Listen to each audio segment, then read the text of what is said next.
On the second day of the four-day truce between Israel and Hamas, Israel's prison service said it was preparing to release 42 Palestinian prisoners in exchange for the 14 Israeli hostages.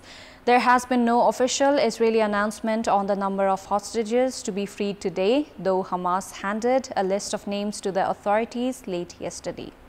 The first day of the four-day truce between Israel and Hamas had ended yesterday with the swapping of 24 Hamas-held hostages with 39 Palestinian detainees. Good evening, I'm Chitrakar, and these are the headlines of the hour.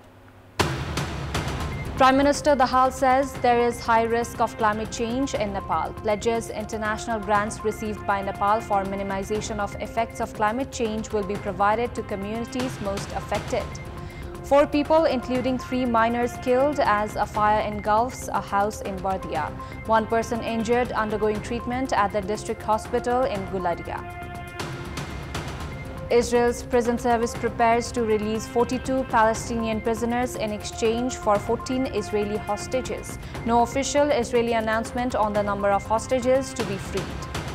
And APF's Gopi Chandra Parki wins the Nepalganj Marathon title. Santoshi Shrestha secures a hat-trick in title wins towards the women's half marathon.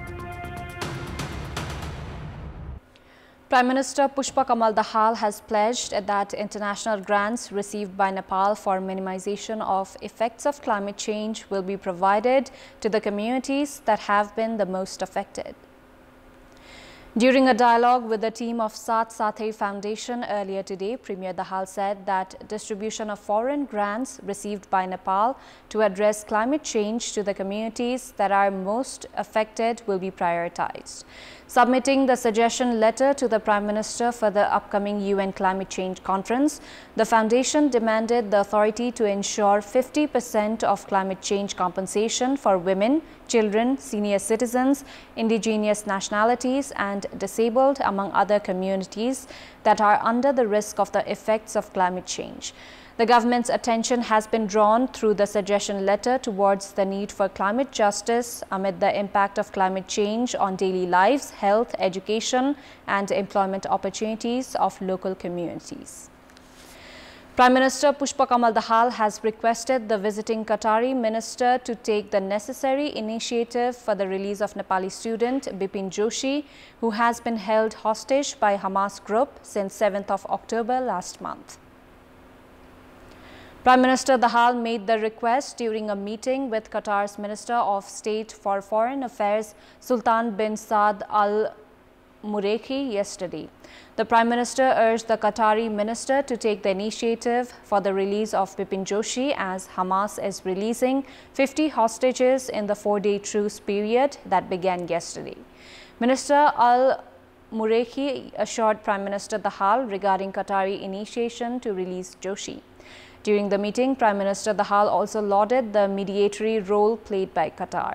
Likewise, Minister for Foreign Affairs NP Saud also urged the Qatar government for efforts to release Nepali student Bipin Joshi.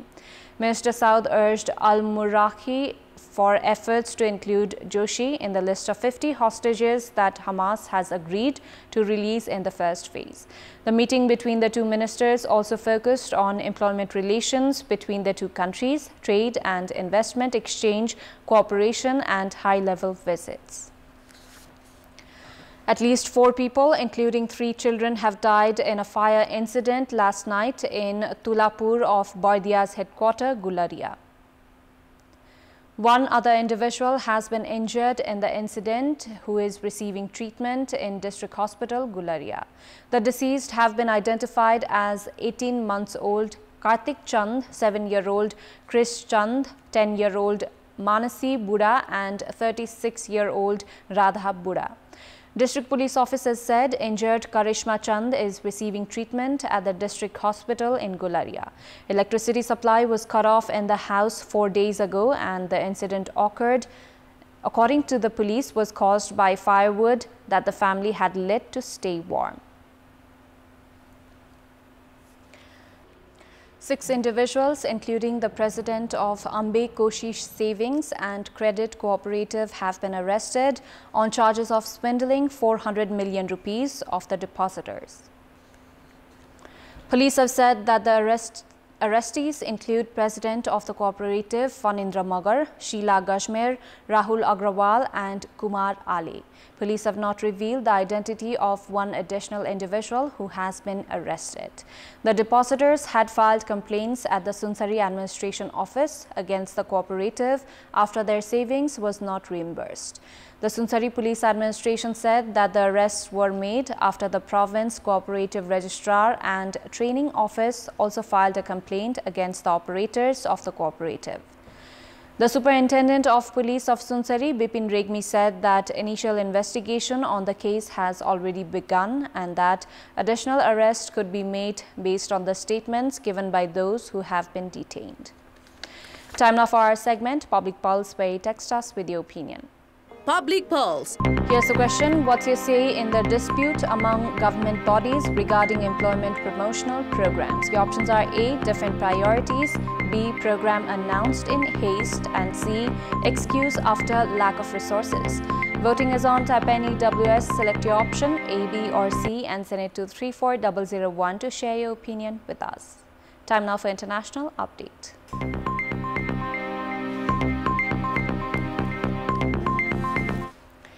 Israel has reviewed the list of hostages set to be freed by Hamas today. Officials said Israel has received a list of hostages to be freed from Gaza today by Palestinian militant group Hamas, following the release of 24 hostages yesterday, the first of a planned 4-day truce. The office of the Prime Minister Benjamin Netanyahu said in a statement, Israeli security officials were reviewing the list after his government's vow to work for the release of all hostages taken by Hamas in an attack on Israel on 7th of October. The pause in the fighting was the first such break, with both sides saying hostilities would resume as soon as the truce ends.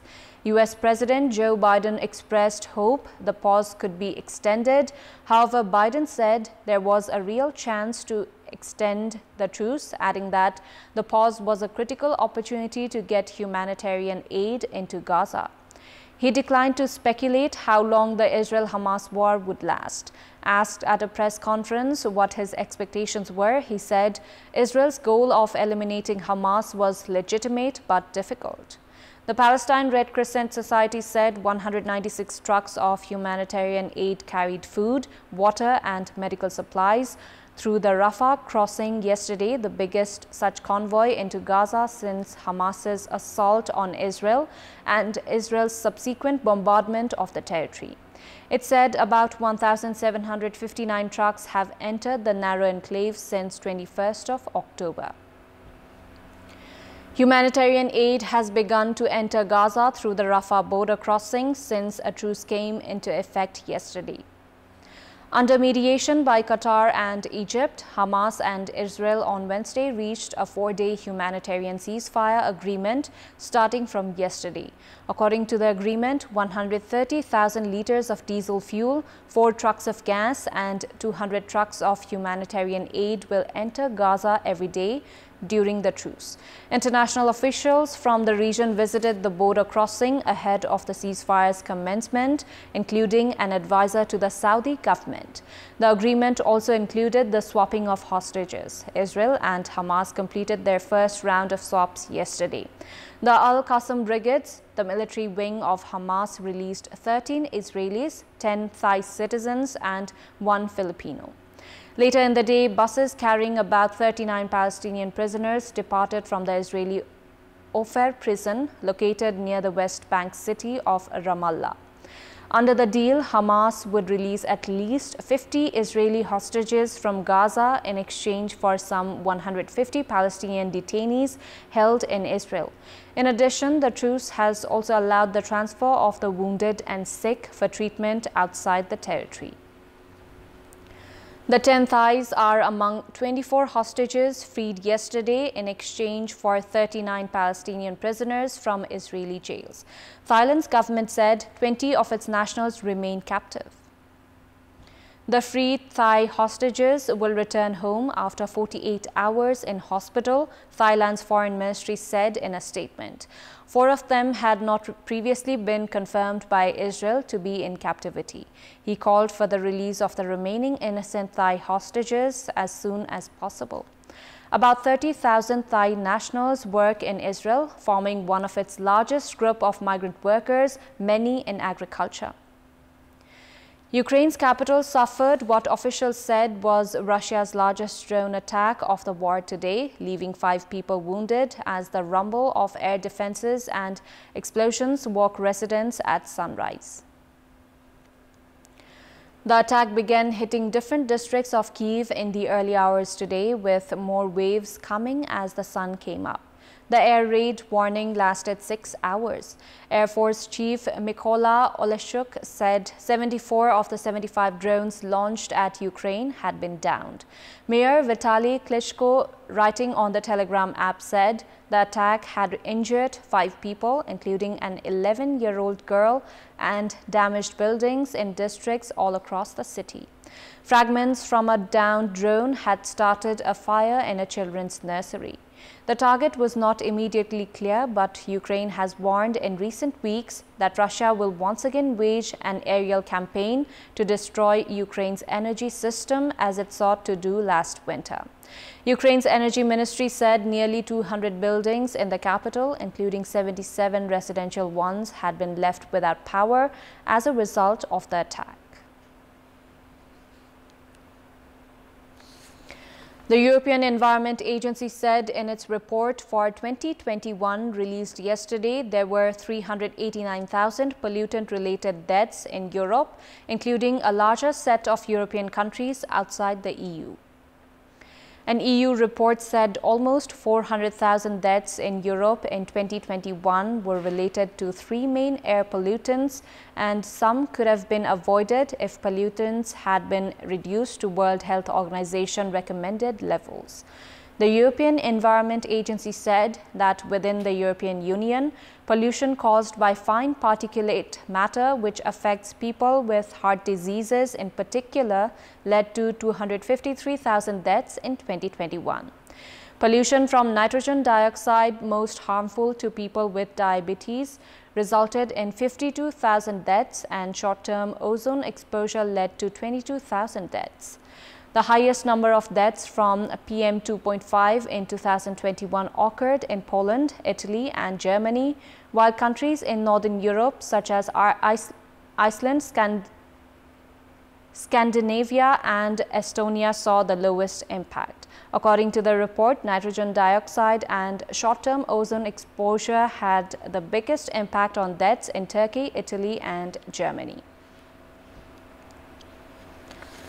Pakistan's Lahore remained among the top 4 most polluted cities in the world today, with an air quality index AQI score of 230. India's Delhi, with AQI score of 303, was top of the list, with Dhaka, capital of Bangladesh, ranking as the 2nd worst in the world with a score of 251.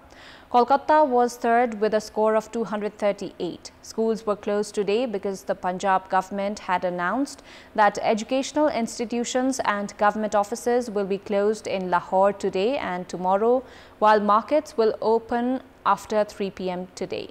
The state government has attributed the pollution to rubble being burnt in neighboring India and said cloud seeding plans to introduce rain that could disperse smog and haze were being worked on. An AQI between 101 and 200 is considered unhealthy, particularly for sensitive groups, while an AQI between 201 and 300 is said to be very unhealthy.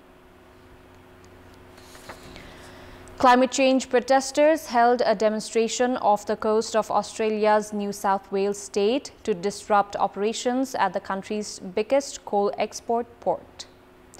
Climate activist group Rising Tide, which claimed responsibility for the action, said that protesters were in shipping channel near the port of Newcastle as part of a 30-hour blockade set to run until 4 p.m. local time tomorrow. The blockade was comprised of a flotilla of kayaks and people on surfboards from the group, which carried out an unlawful protest near the same port in April when 50 activists were charged by police. The port of Newcastle, some 170 kilometers from the state capital Sydney, is the largest bulk shipping port on Australia's east coast and the nation's largest terminal for coal exports. Climate change is a divisive issue in Australia, the world's second biggest exporter of thermal coal, behind Indonesia, and the top exporter of coking coal used to make steel.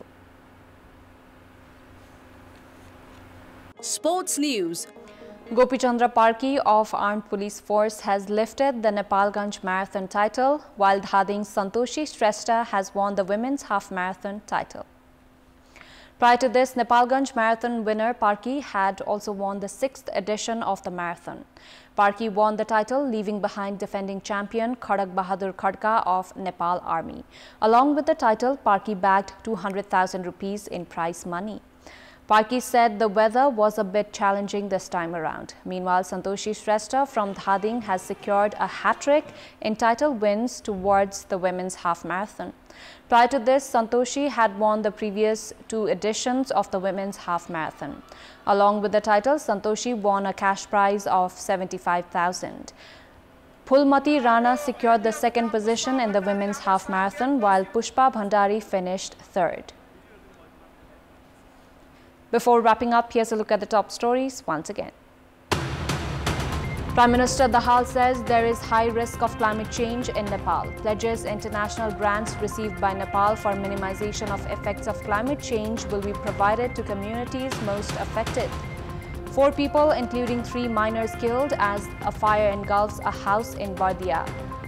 1 injured individual undergoing treatment at the district hospital in Gularia. Israel's prison service prepares to release 42 Palestinian prisoners in exchange for 14 Israeli hostages. No official Israeli announcement on the number of hostages to be freed. And APF's Gopichandra Parki wins the Nepalganj Marathon title. Santoshi Shrestha secures a hat-trick in title wins towards the women's half marathon.